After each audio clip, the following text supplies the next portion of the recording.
Il Natale! Le luci ovunque, l'aria fredda, le strade che profumano di buon cibo, le persone che almeno per qualche giorno fingono di essere un po' più gentili. Ok, no, dai, scherzi a parte, il Natale è probabilmente il periodo dell'anno che più preferisco. E non solo per l'atmosfera, per i regali, per il cibo. Ok, no, forse un po' per il cibo. Insomma, per quel senso di festa e di unione familiare, soprattutto per i film di Natale. E sì, non posso negare che ho un certo fetish per i film di Natale, cioè ogni anno devo letteralmente guardare sempre gli stessi e anche se li so a memoria. Ma il personaggio che adoro più di tutti, nonostante sia terribilmente mainstream, è proprio lui. Cosa? No, scusate, quello era per il calendario 2026.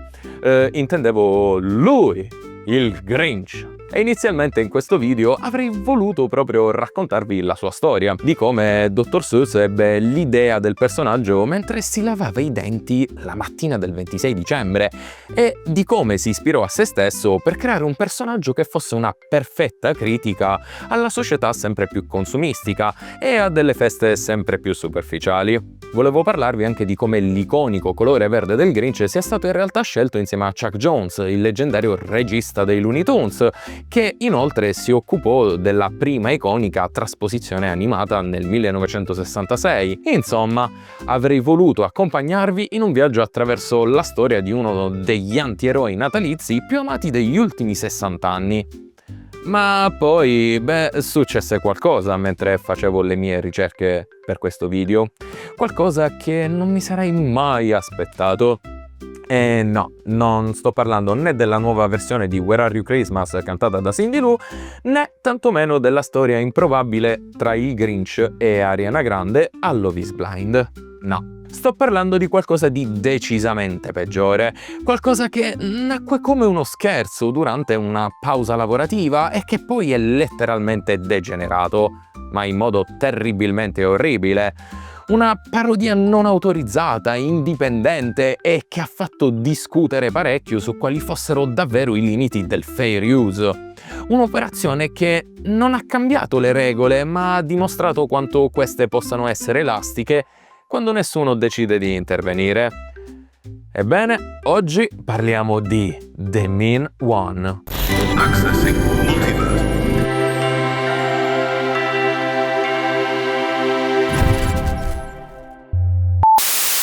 Tra la fine del 2020 e l'inizio del 2021, il regista italo-americano Steven LaMorte, sì, si chiama davvero così, si ritrovò in una situazione piuttosto particolare, ovvero un'intera troupe già pagata e niente da girare, a causa di un lavoro saltato all'ultimo minuto. Invece di mandare tutti a casa, però, LaMorte decide di approfittarne per fare qualcosa di decisamente stupido, ma a suo modo terribilmente divertente, ovvero girare un fake trailer basato su una domanda tanto semplice quanto assurda. E se il Grinch fosse uno slasher? Purtroppo però LaMorte non era nuovo a questo tipo di produzioni. Aveva già scritto, prodotto e diretto corti indipendenti costantemente in bilico tra parodia e fair use, come Balance of the Force o Powerpuff Girl The Long Way Back. Progetti nati per giocare con le icone pop, spesso spingendole verso territori più cupi o addirittura grotteschi. Un approccio che ritroviamo anche nel più recente Screamboat, dove recita addirittura Jesse Posey, il fratello di Tyler Posey, attivo soprattutto nel cinema indipendente. L'idea di The Mean One quindi sarebbe dovuta restare poco più di una battuta, un gioco da qualche minuto. Ma le cose andarono in modo totalmente diverso. Molti colleghi e amici di LaMorte infatti trovarono il concept assolutamente geniale e iniziarono quindi a chiedere quando sarebbe uscito il film. E fu proprio in quel momento che la battuta iniziò a trasformarsi in un vero e proprio progetto. Partirono le ricerche per evitare violazioni di copyright, le modifiche necessarie per restare nella zona grigia del fair use e soprattutto la scelta del cast. Ed è proprio mentre spulciavo tra i membri del cast e della troupe che mi sono reso conto di una cosa piuttosto piuttosto surreale. Alcuni di loro, nel corso della loro carriera, hanno preso parte a progetti davvero importanti legati a Disney e DreamWorks. Certo, spesso si trattava di edizioni home video, serie TV, ruoli secondari, produzioni tecniche o collaterali, ma questo rende il tutto ancora più strano. Perché significa che The Mean One non è il classico film amatoriale girato in un garage, cioè è un progetto che coinvolse professionisti veri, gente che conosce l'industria, che ha lavorato direttamente o indirettamente con i colossi dell'intrattenimento per famiglie. È quasi iconico pensare che alcune di queste persone che hanno contribuito praticamente a costruire l'immaginario della nostra infanzia si siano ritrovati qui, in una parodia slasher non autorizzata del Grinch. E parlando di cast, non si può non citare la scelta forse più azzeccata e allo stesso tempo più furba dell'intero progetto, ovvero David Howard Thornton. Un attore diventato ormai un'icona dell'horror indipendente, conosciuto soprattutto per il ruolo di Art il Clown nella saga di Terrifier. Una scelta perfetta per vendere l'idea di uno slasher natalizio, almeno sulla carta. Sì, perché The Mean One sembrava avere quindi tutte le carte in regola per funzionare. E infatti nell'ottobre del 2022 esce finalmente il trailer, che in pochissimo tempo registra milioni di visualizzazioni su YouTube, generando un hype sorprendentemente alto. Il problema però, come spesso accade, è che avere tutti gli ingredienti non significa necessariamente saper cucinare. The Mean One arrivò in alcune sale statunitensi tra l'8 e il 9 dicembre 2022. Un'uscita limitata in un circuito ristretto che però, grazie agli ottimi risultati del trailer, venne percepito quasi come un piccolo evento, al punto da spingere la produzione al rilascio in home video e sulle piattaforme streaming nel 2023. Il mood da film trash alla Winnie the Pooh sangue e miele, mischiato alle atmosfere di Terrifier, attirò un gran numero di curiosi che non vedevano l'ora di mettere le mani sulla pellicola. Il problema però fu che quando il pubblico vide davvero il film, tutte le aspettative costruite dal trailer finirono letteralmente sottoterra. Il film incassò a fatica circa $1 milione a livello globale, con un budget mai dichiarato ma stimato tra i 500.000 e $1,5 milioni. Potremmo dire che è stato un fiasco a metà. Ecco, non un successo, ma neanche un enorme disastro memorabile. Ma online, siamo sinceri, venne letteralmente demolito, con un misero 21% su Rotten Tomatoes e 29 su 100 su Metacritic, che personalmente trovo pure troppo. Adesso però passiamo alla trama e sì, farò tanti spoiler perché tanto non vi perdete nulla. La storia inizia la vigilia di Natale nel villaggio montano di Newville. Il narratore ci porta a casa della piccola Cindy, che regala una collana a quello che sembrerebbe essere Babbo Natale. Una scena ripresa praticamente 1 a 1 dalla storia originale. Ma all'improvviso arriva la madre che, vedendo Babbo Natale, comincia a urlare «Mostro!». Parte così una colluttazione che porterà praticamente alla morte della donna e alla fuga della misteriosa creatura verde. 20 anni dopo, però, Cindy torna a Newville per festeggiare il Natale con il padre allo scopo di superare il trauma del passato. Il paese nel frattempo ha però letteralmente bandito il Natale, cioè niente decorazioni, niente allegria, zero, niente di niente. E ovviamente questa cosa non insospettisce minimamente nessuno, tantomeno Cindy e suo padre, che decidono di addobbare casa a tema natalizio, ovviamente.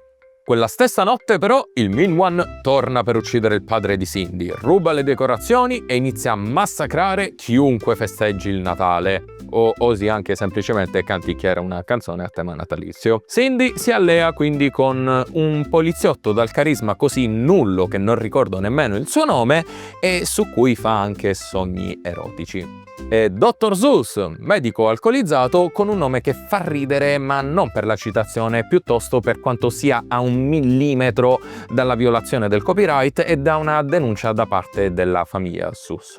Scopriamo inoltre che lo sceriffo e la sindaca attirano turisti tramite un sito di escursioni per praticamente sacrificarli al mostro. Una sottotrama che in vero avrebbe potuto anche funzionare, ma che viene gestita praticamente peggio del capodanno organizzato con gli amici.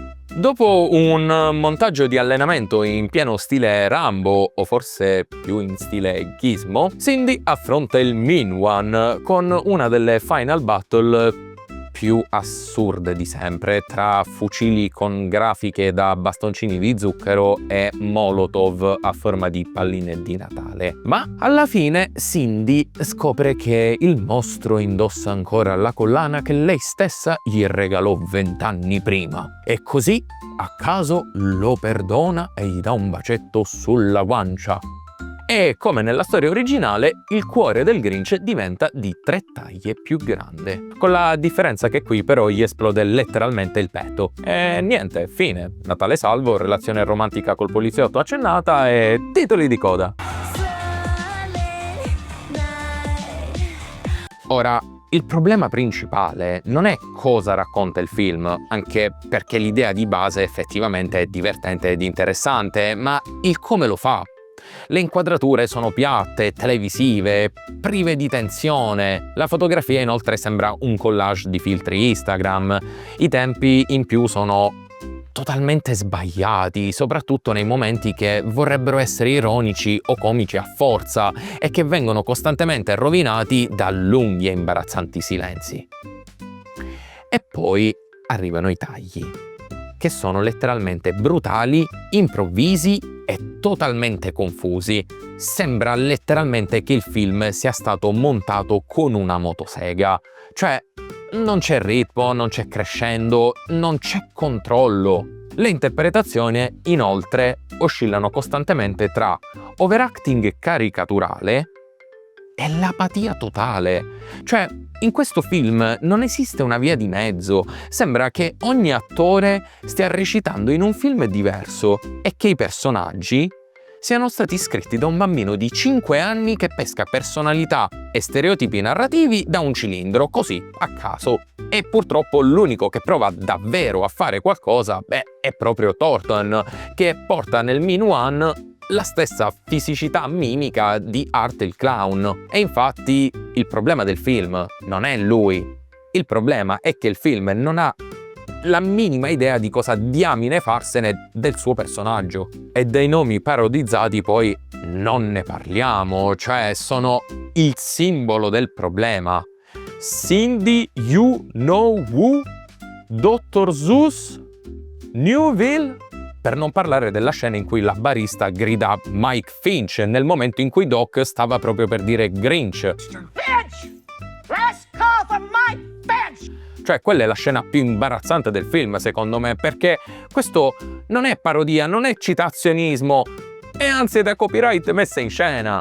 Ed è qui che si capisce che il film non vuole parodiare il Grinch, ma vuole usarlo senza farsi denunciare. La CGI, inoltre, non è solo ovunque, ma sempre e comunque bruttissima. La montagna del Mean One, o del Grinch, chiamatelo come volete, sembra letteralmente incollata con lo scotch. Il sangue digitale è orribile e abusatissimo, cioè perché?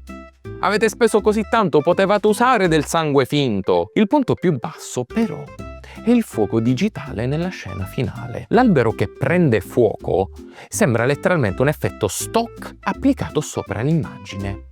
Cioè, qui il budget si vede, e si vede molto male, ma devo ammetterlo, qualche idea che sulla carta era simpatica ci sta pure. C'è Cindy che diventa praticamente Rambo in un paio di giorni, le molotov a forma di palline di Natale, le armi con la livrea a bastoncini di zucchero, e la scena dei Babbi Natale nel diner invece, ecco, quella avrebbe potuto essere una delle scene migliori del film. E invece no, perché non solo è girata male, ma sembra anche infilata lì a forza. Della serie è un film di Natale, quindi mettiamoci dei Babbi Natali, no?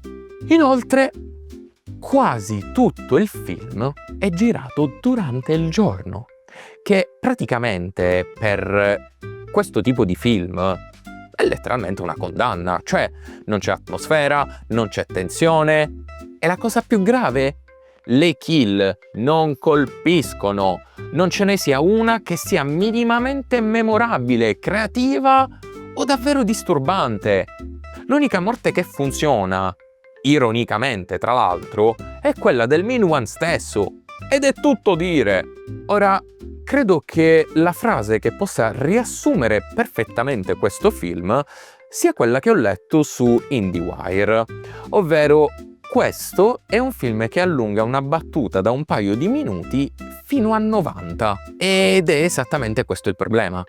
Cioè, The Minuan non è né abbastanza provocatorio da essere una vera e propria parodia, né abbastanza trash da diventare cult. Una parodia dovrebbe commentare, criticare o addirittura ribaltare l'opera originale. Qui invece di parodia c'è solo il termine legale. L'opera originale nasceva come una critica al consumismo e alla superficialità delle feste e paradossalmente questo film finisce per essere esattamente ciò che il Grinch criticava, un prodotto nato per sfruttare un brand riconoscibile, vendere in fretta e sparire subito dopo. È un'idea nata come scherzo e che forse avrebbe dovuto restare tale.